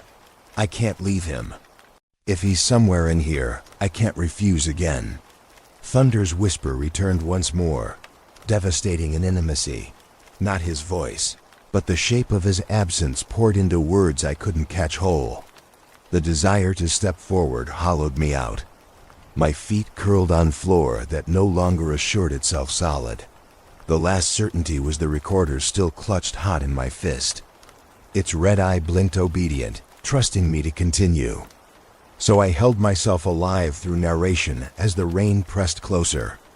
World spreading wide, corridor infinite, the door still open. Its threshold daring me to cross. Rain stretched further inside that corridor than my body could map. Endless walls shimmered with reflections, every surface slick with echo. My breath fogged the air, though I wasn't sure I possessed lungs in that place anymore. What I saw down the long, wet expanse arrested me. A figure, dim against the stormlight, standing with shoulders slouched inward. My brother, or the memory shaped as him. Water angled off his outline, as if even rainfall bent itself to his absence. My throat tried to form his name, but sound tangled. He didn't face me, only turned slightly, neck bowed, weight shifting left to right like someone waiting. In that dim rainlight, he murmured something over and over. The cadence froze me in place. It was not his vocabulary, not how he spoke. Repeated fragments without context, words that bent wrong, hollow of history, but full of lure. At first I wanted it. The reunion, this answer. After so many nights tormenting myself with silence, I felt pulled forward, legs propelled without decision. Drops slid down my cheeks that weren't rain at all, but tears cutting hot. His frame wavered less like flesh, more like apparition coaxed into shape by my hunger. Even as instinct screamed caution, grief whispered, "What if this time you listen properly?" I forced narration into the recorder, because talking kept my mind from collapsing. Breathless, I muttered, "Figure ahead." Echo of him. Voice repeating, but words not his. Wrong. My grip on the mic slickened. Still, lines spilled, anchoring me against current. I prayed that analysis might shield me where longing would not. I tried questioning him. I whispered, "Where did you go? Why didn't you come back?" In my ears, I thought I heard him reply, "I see it. I see it." Repeated 3 times in identical tone. A jitter passed down my spine, too patterned, too mechanical. Heart hammering, I switched ears, leaned toward the recorder playback. Silence. The machine had captured only static hiss, no echo of conversation. The realization knifed my chest deeper than loss itself. This wasn't retrieval from memory. These weren't pieces of the past returned to heal me. They were built images, placed like bait along the corridor, dragging me further away from waking. I inhaled sharp, whisper breaking into confession. It's construction. It's fabrication. Not him. Still the temptation suffocated, heavy and raw. The constructed brother shifted shoulders, voice repeating more fragments, this time edges bent around my own words. It copied cadence, mirrored longing in phrases I hadn't said aloud. Too precise, as though something studied me night after night. Learning intonation until it sculpted a counterfeit so accurate, my grief nearly forgave the glitch. I staggered closer, rain spraying glass shards against my jaw, whispering again, half delirious. Almost him, almost. Every cell reached for certainty. To touch his arm, to ask one last time. But my eyes narrowed, refusing surrender. Each detail was crafted not for closure, but to bind me there, one lure after another. Polished enough to keep me walking the hall until I merged with its echo. I set into the recorder in gasps, every detail as anchor. None to comfort. All to root me inside. My ears ached with the distortion that masqueraded as voice. It grew stronger the more I wavered, richer, more convincing when I leaned forward, weaker the moment I stepped back. Its hunger betrayed its nature. I could almost accept it, almost embrace. To believe one more time would smother every unanswered question inside grief's embrace. But almost becomes death when manufactured. Almost is enough to drown. I forced myself rigid, refusing step, chest searing cruel from restraint. Tears smeared lightning streaks as thunder trembled just above my skull. I tightened fists around recorder, veins sharp, speaking with absolute rhythm. Not him. Not retrieval, construction. Every word was oath hammered in storm. I clung to analysis rather than embrace. Kept syllables clear. Because I knew if I misstepped once, if I reached outward with belief instead of doubt, the corridor would close, sealing me as artifact. Another whisper drifting across rainfall tapes. He stood still. Back turned, echoing phrases that had never belonged. I watched, heart shredded, body aching to collapse and hold what illusion gave.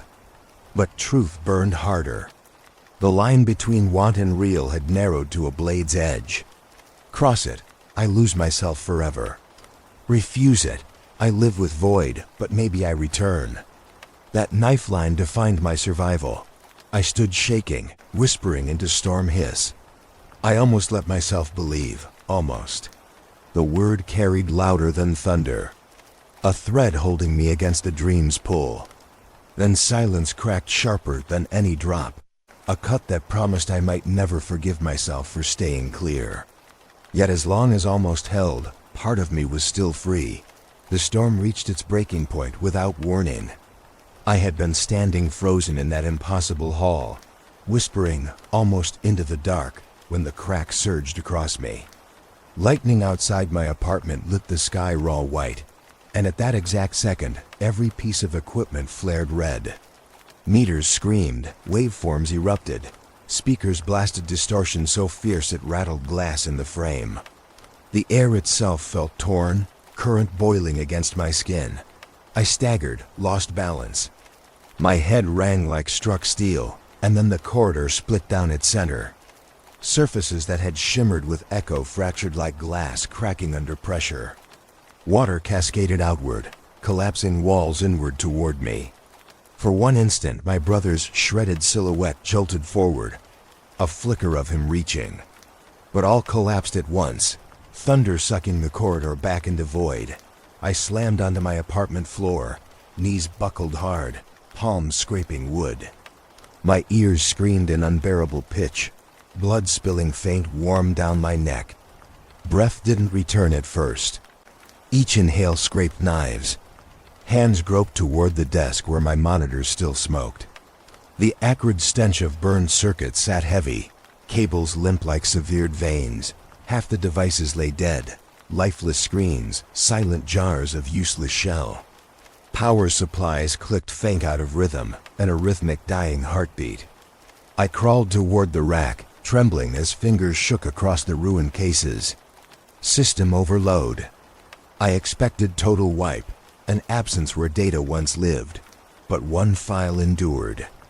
A lone recording blinked alive on my backup drive, time-stamped precisely at the moment lightning split. It remained whole, intact, more flawless than any capture I had achieved before, unblemished by hum or error. I opened it despite dread. The first sound twisted my chest. My own voice, grain perfect and intimate, repeating through the rain hiss. "Stay," it whispered. "Stay." My own cadence, my own throat articulated with precision. I felt my ribs tighten around air that no longer belonged to me. I gasped and replayed, certain fatigue deceived me. But again, my voice imploring me to remain, urgent, pleading. Captured in fidelity, no microphone should have printed without me speaking it. I dropped the headphones as if scalded. They hit the desk hard, plastic shattering. My jaw froze wide. Horror seeped not from volume, but from recognition.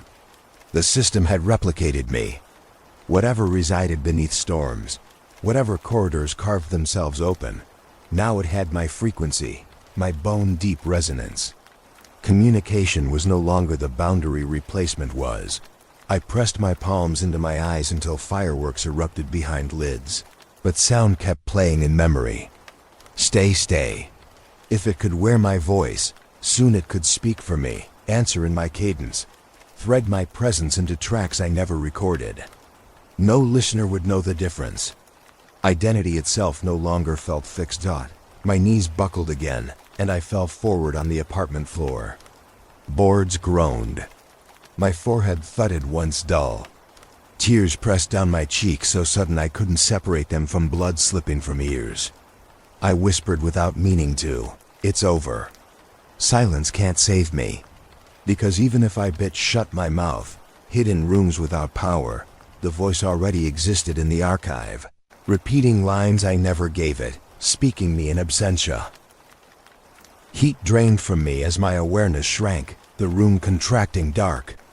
I thought of those posters gone missing years ago, swallowed by messages not their own.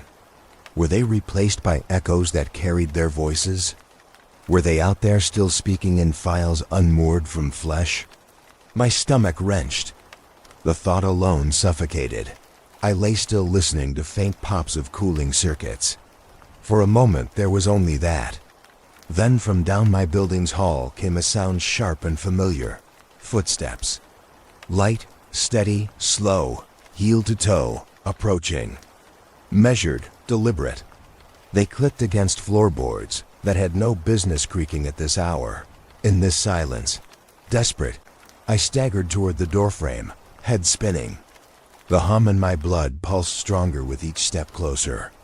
Breath hitched as shadow gathered at the threshold. I braced myself. Fingers hovered on the knob as the footsteps grew near. I swung the door wide. Nothing. The hall stretched empty, light cool and narrow, air still. Yet the faint echo of footfalls still moved, joining the shape of my blood like reminder carved into marrow. Someone or something had walked there, leaving absence sharp as any presence. I stood frozen, throat cracking, collapsing finally back to the ground. I whispered to myself through salt and ache. Not even silence is refuge now. I tell myself this won't be closure. Closure belongs to endings you can fold, seal, and put away. This is only record. Evidence of what was unearthed when a few minutes of storm hiss shifted into corridors of echo. I began half asleep, looking for respite, a mislabeled file to soothe long nights. I end here having opened something that refuses return. So I press record for the final time, not to silence grief, but to leave behind proof carved in words for anyone listening after. The city beyond my window no longer pretends nothing has changed. Street chatter hums faint with undertones that don't belong. Some recordings have been pulled by wary hands, scrubbed from standard archives.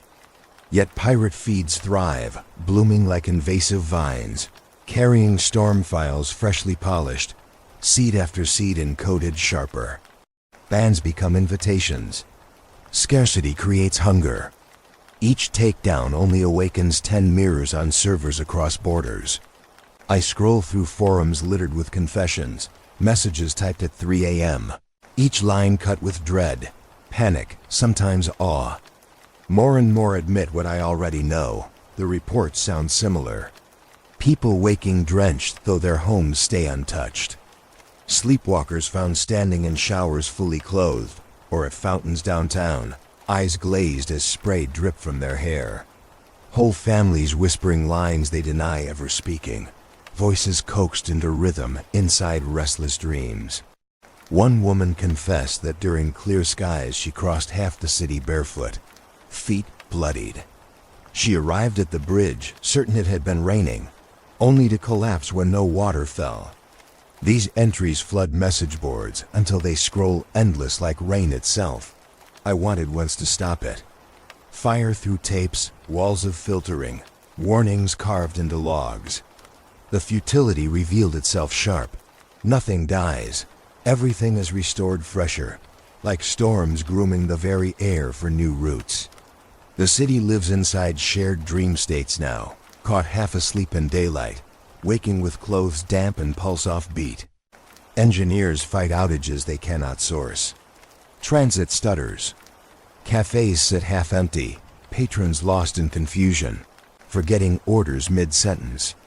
And through it all, rainfall static rises constant beneath the sound of streets.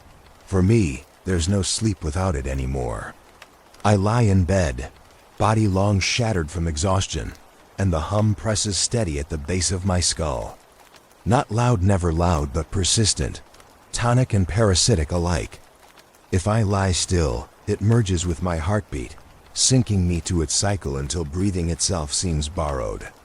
I've tried earplugs, tried walls of insulation, even medicine. Nothing severs it. I have become chamber, host. Even silence has converted into resonance that my ally is gone without trace. No more messages.